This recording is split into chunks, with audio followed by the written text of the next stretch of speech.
Sound check, 1, 2. This is the 217 Recovery Podcast with Corey Winfield, Ryan Beckman, and Chris Goss.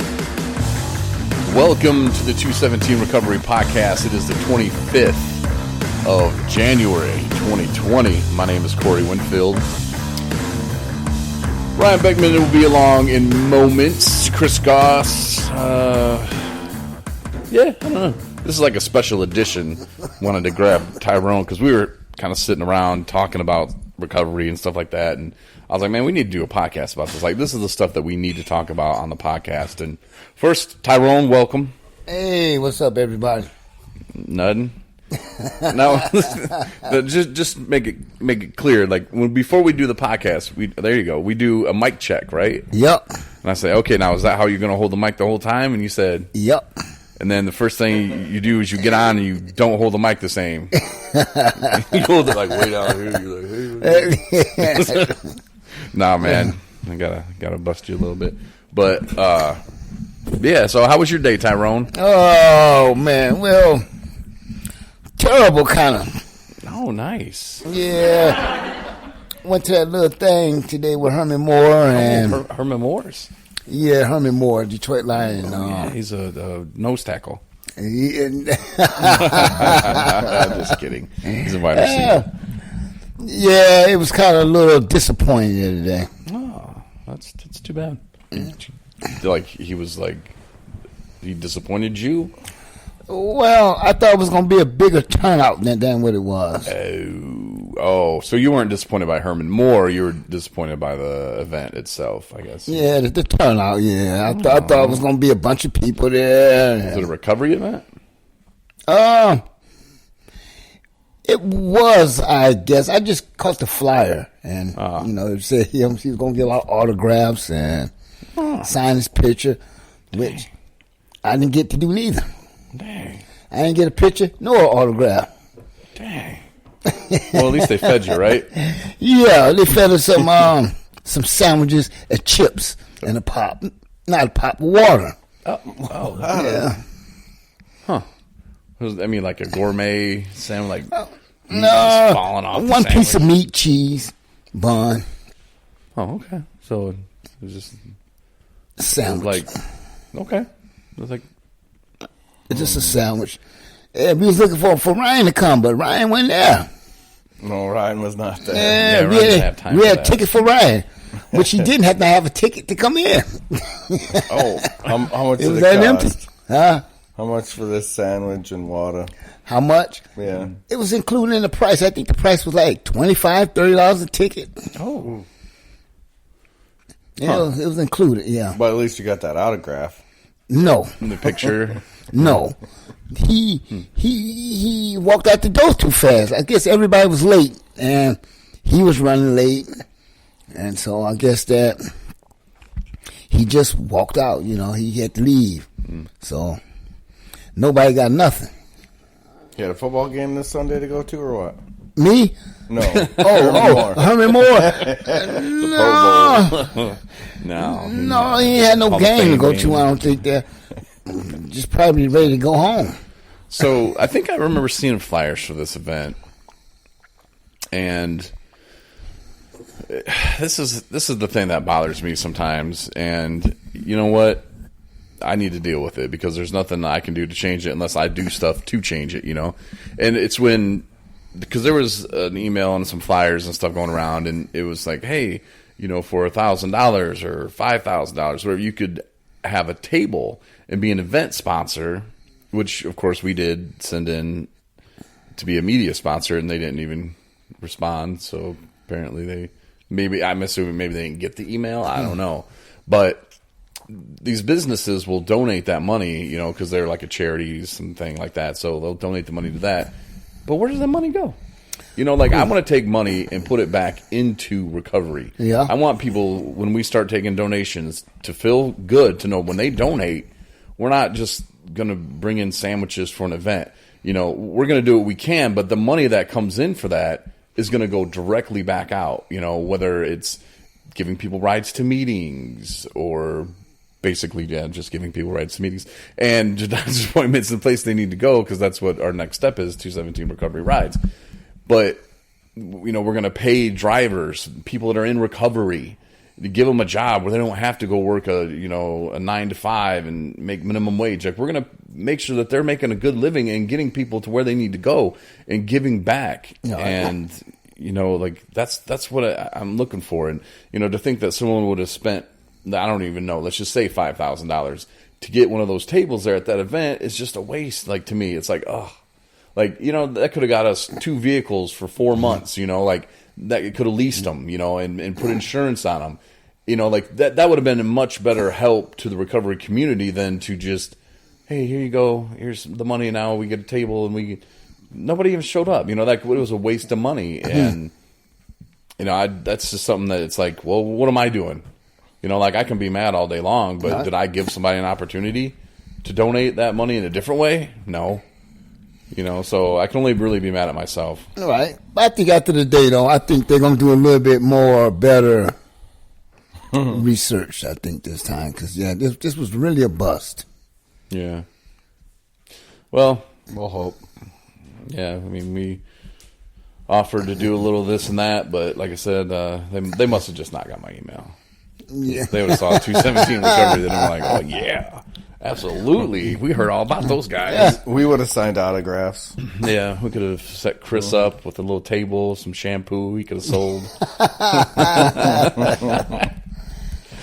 Oh, dear Lord. But we talked about a lot of recovery in there, though. Among the people was in there. Who was? Huh? What'd you say? We talked a lot of recovery, about a lot of different things. I thought you said Hmong people were in there. Yeah, among the people. Oh, among them. Okay. Yeah. I thought you were saying like a group of people. Like, the Asians was in there. We was talking. I thought that's what you meant. The Mongolians. Yeah, the Hmong people. Yeah, we was some people there. We was talking, and we was talking about different things, insurances, and we was talking about bipolar, and this one lady was telling me about bipolar. She said that as she got off the drugs and alcohol, she didn't have the bipolar problem no more. Mm-hmm. But while she was on it, the doctors gave her pills and all that for bipolar. And for what? Yeah. Somebody's making money off that, Tyrone. Oh, yeah. All doctors make money. Each time you go see them, they make money. Well, and they're a little bit more hesitant nowadays to just diagnose someone as bipolar because, now it's a disability and you can get, checks every month and I have to work and, by being bipolar is nothing to take lightly, but people who are in recovery, early recovery, you're coming off, and I had doctors tell me like you're borderline bipolar, but we're not going to pull the trigger and put you on that. We're not going to put you on these drugs because it's a mess, and your brain's not right and it hasn't been. So you got to give it at least a couple years before we could even attempt to diagnose you. So be careful if you're in early recovery and they start throwing, oh, you're bipolar, here, take these. Of course you're bipolar. Your brain is screwed up, man. Think about all the drugs and alcohol that you've done the past years, years and years. Of course your brain's going to be screwed up. That's just a given. Just because they can sell it in the store to people that are 21 and over doesn't make it, that's not going to kill you. That's not going to hurt you. No, it's alcohol. It's poison. Right. That's what it is. And what do you expect it's going to do? So I appreciate the fact that they wouldn't give me the classification of bipolar, even though at the time I wanted it. I was like, yeah, well, that explains a lot. Yeah, that makes sense now. I'm bipolar. That's what it is. Not that I wanted to just live off the government, but it wasn't about that. It was just I wanted to have an answer to something that I didn't know. Addiction. I didn't know. I didn't want it to be just, oh yeah, well you're an addict. Stop doing it. Because I didn't think it would be easy, and I didn't want that road. And I just figured, hey, if I'm bipolar, well then that clears me of any wrongdoing. Like I was telling you earlier, I protected that bottle. Right. I protected it. It was never the drinking's fault. It was always my mom's fault or my sister's fault or, hell, even my fault for even thinking about doing that. And, No, it was never the alcohol's fault. Like you drive by a billboard and you see them now, it's vaping kills or whatever. Yeah. Okay, well, where's the drinking kills? Oh, no, you might drive by and see drunk driving kills this many people. Well, they're blaming it on the driving because you were impaired when you were driving. No, how about just blame it on the drinking? Drinking killed people. Well, because they decided to get behind a car. Well, no, you know why they decided to get behind a car? Because they were drunk. And it takes your sense of logic and reasoning away. That's the whole center brain thing. Front brain, I guess. And anyway, not to go on a rampage. How are you, Ryan? Your frontal lobe, right? Yeah, your frontal center lobe thing. You know what I'm talking about. But let's get some billboards for that. Me today, slightly frustrated with a few systems in the United States here. Government. First one we'll go with is the Postal Service. I bought a stamp, an envelope at the post office, where it's already got the stamp on it. But I'm like, hey, can you mail this out? I watched her put it on the scale, and I walked away. She said nothing. You know what she did? She put a stamp on it. It says it needs 15 more cents, and she sent it to me. She couldn't say nothing when I'm right there. It's like, this needs 15 more cents to return to sender. And I was like, you gotta be kidding me. I'm in there. So anyways. 15 cents? Yeah. So they make the mail carrier sort it, put it in the thing. Yeah. Well, no, I did it right here in Boyne City, so I guess they didn't really have to sort it. They just sent it right back straight to my house. But someone had to put it somewhere and put it in someone's car. Mm-hmm. Yeah, they drove it here, so that was cool. Well, at least we know it's not that big a deal to deliver mail here. And then my next government issue is I got a letter in the mail for a fine. That's overdue now.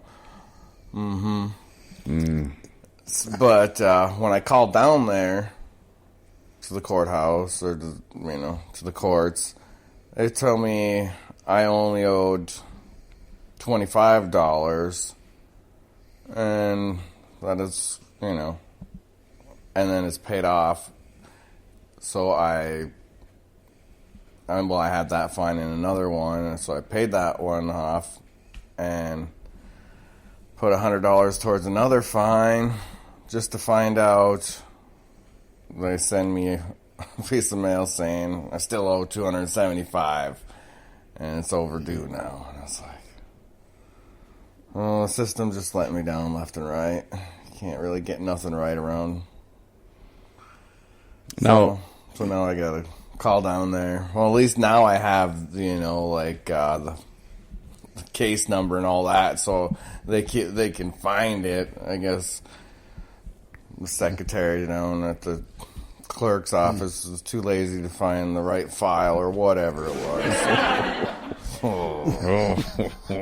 That's cool. Yeah. Well. I guess I'll be paying off other fines a lot faster than I thought. Can I comment on your frustrations? Well, the first one, now you figured out how to mail something to somebody else. You put the return address as their address, and then it goes back to them wanting 15 more cents, and then they get the mail for free.